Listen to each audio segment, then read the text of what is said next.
Isabella, I know a couple months back we talked about an injury that you had and the struggles that you encountered along the way. Can you talk more about how you've come along from that injury and where you're at now?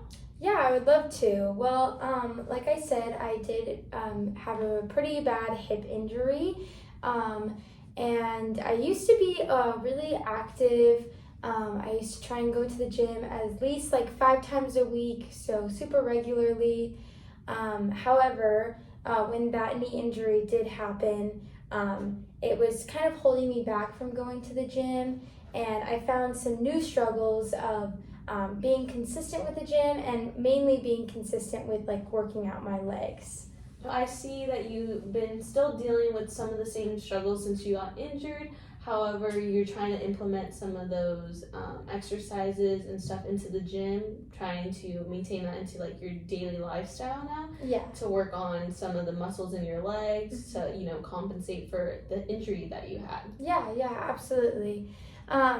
It's just been a little hard and I'm a little anxious going back into the gym, like I said, because I just have a fear that I won't be as good as I was before, or in fact, like I might injure myself again, which is another big anxious fear that I have. Okay, I see. I understand with athletes, including being a dancer and stuff, you're gonna have fears and anxiety that come along because you have this mindset of being the best and keeping your mind busy with the activities that you're doing. So that's completely normal for an athlete like you or a dancer like you. And I know you want to keep incorporating that into your daily task and working that out at the gym. Yeah. How do you feel now that you've been going to the gym and doing the stuff that you've been doing? I felt really good about it. I've definitely made some progress. It did take me a while to get over that little bump in the road of having that fear of injuring myself again. But, getting back into the gym and having like a workout partner has helped me a lot. They've helped me push myself and realize that, the fear of getting injured I can't really control, but I can control working out and being healthy and trying to strengthen the muscles that were weak because of my injury. Okay, I see. So you mentioned that you've had like a workout buddy to like help motivate you and like do other goals that you probably want to accomplish in the gym. Have you ever considered seeing like a trainer to see that that you're doing all these movements right, so you can see those goals that you have set for yourself or anything? Yeah, I actually have. I think that it would be very helpful for me to get a trainer because they could help me not only relearn how to work that muscle out, but see if I'm doing it correctly to decrease the chance of getting an injury. So I would definitely look forward to doing that. I like that you brought that up.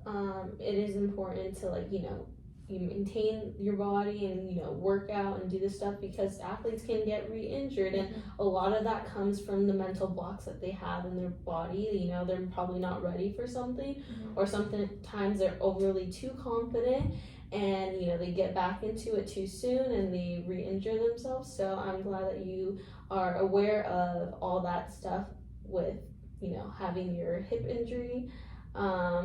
Okay, so I see that you still are implementing the gym into your everyday activities, but I know some days can probably be harder and you won't get that time to actually go and work out. However, have you considered about doing any other activities like hiking or taking a brisk walk for a short amount of time to fit in some type of activity? Yeah, totally.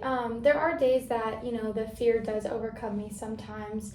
And I do want to still, strengthen those muscles that are weaker than the others.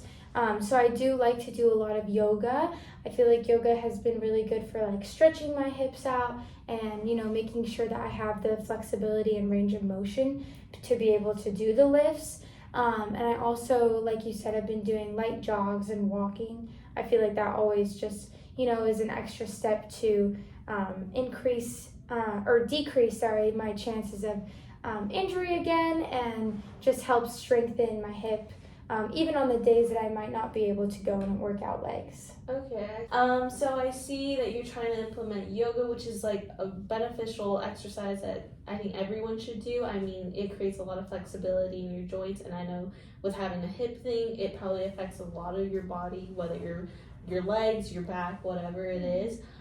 So I probably would recommend you doing yoga when you can't go to the gym physically.